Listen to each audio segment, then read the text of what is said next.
And welcome back, my bright, intelligent students. It's good to be back here, and this will be the last installment that we have on our exciting chapter in African civilization. So, before I begin, just to recap, we talked about the geography of Africa, the different areas and climates. We talked about the savanna and the importance of the also the Sahara Desert and the salt and gold trade. We talked about the Ghana Empire. We talked about the Malian Empire and also how Islam started taking a stronger hold in Africa during the Malian Empire, and also the Songhai Empire, which also had very strong Islamic undertones to it. So now we're doing our last installment, which will be on African slave trade. And before I begin into the slide, I want to make it clear that when we think about slavery and everything, obviously it's a very awful thing. And today we think about it as more of a racial thing because these people were taken from Africa and they were brought over to America, and because their skin color was differently, then they were looked upon as uh, as as uh, as not at the same level as other Americans at that time. And I want to make it clear that in history, slavery's been going on for a very long time. The Mesopotamians had history, had slavery. The Egyptians had slavery, and it wasn't a racially motivated thing. In fact, it was really just, look, our two cities fought, and your city lost, and so now you're my slave.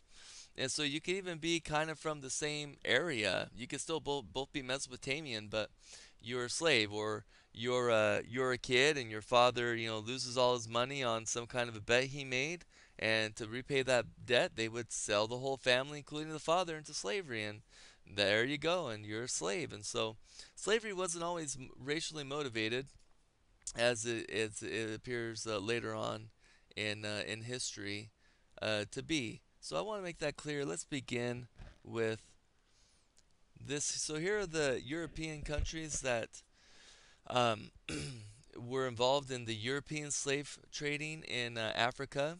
And first we have Spain, was the first to jump on board here, and then Denmark joined as last. And so, as you can see, from 1650 to 1900 is when it existed.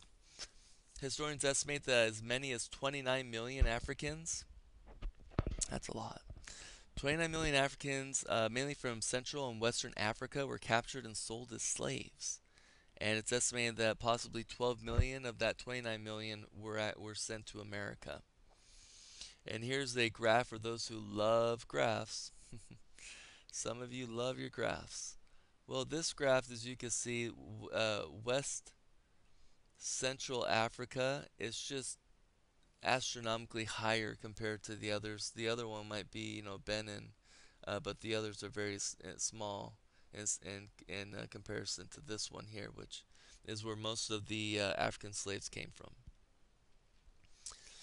And so Africa from these regions were captured and sold as slaves. And just to give you a broader understanding of what's going on here, some people look at slavery as that, like the English or the Portuguese came to Africa and they just started capturing slaves, and then they put them on, Africans, and put them on ships and sold them into slaves. And that wasn't the way it was done. Really, what it was done is the English or the Portuguese would chummy up and get very friendly with some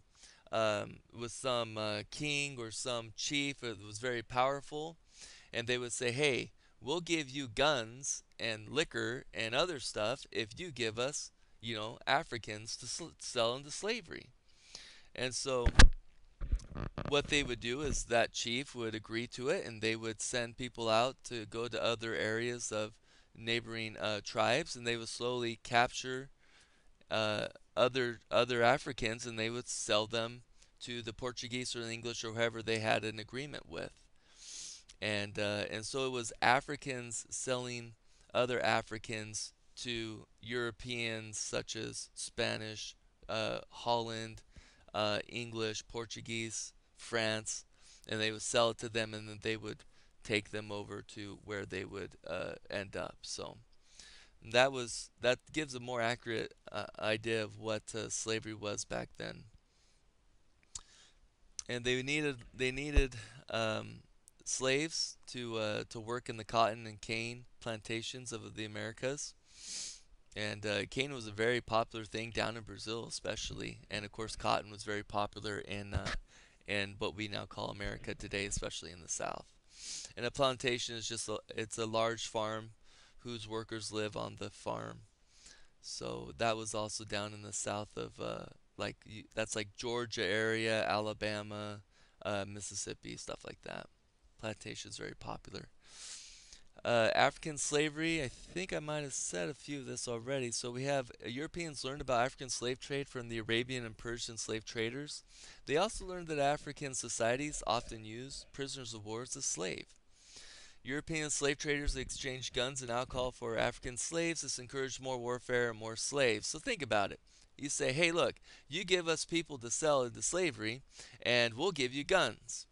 Well, if you give someone enough guns, they're probably going to want to use them, which means they're going to probably fight another tribe or something for power. They're going to win because they have superior firepower. And what are they going to do to those who lose? Well, they're going to make them prisoners of war. And what happened to prisoners of war?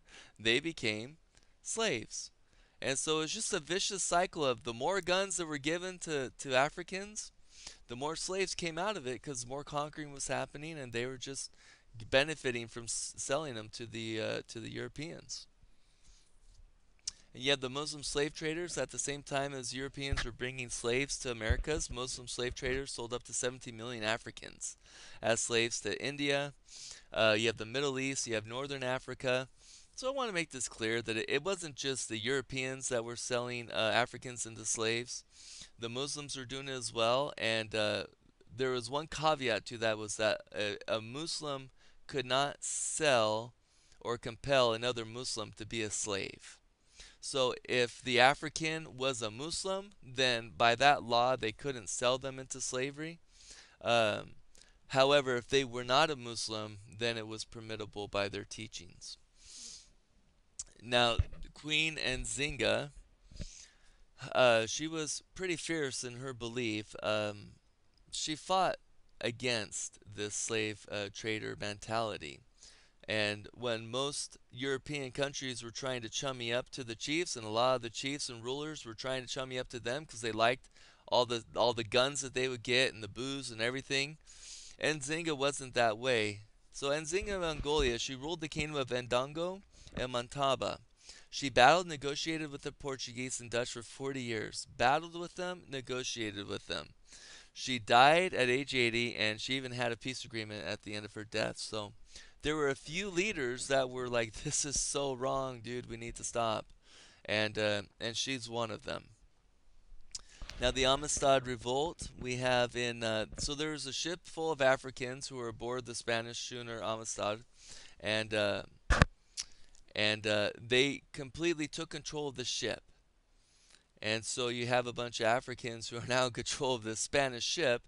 It was captured by the United States Navy, and the captives were ruled to be free persons by the U.S. Supreme Court. So the Supreme Court decided that, hey, they're free. They overcame their traitors, their oppressors, and they're now free people, and they stayed free as well, and that's known as the Amistad Revolt. And so, as a consequence of slavery, African peoples, cultures, traditions, they got very widely dispersed around the globe. And so that's why around the globe we have very strong African undertones in different countries, including our own, where we have a very unique way of gospel music. And Africans, if you've seen, the way, if you go to a church that is largely African American, they worship, they use their hands, they use their feet, they're singing a lot, and it's very reminiscent of Africa, how they did it in the indigenous Africans, how they worship. They used a lot of music as well, and a lot of words, and a lot of instruments, and telling stories and praising and things like that. So a lot of the African uh, culture started meshing with other cultures as slavery was spread out through the world. The African culture spread out with it to other parts of the world as well. So that's it for today, and that will conclude our chapter on African civilizations. Thank you very much, and we'll see you in class. Bye bye.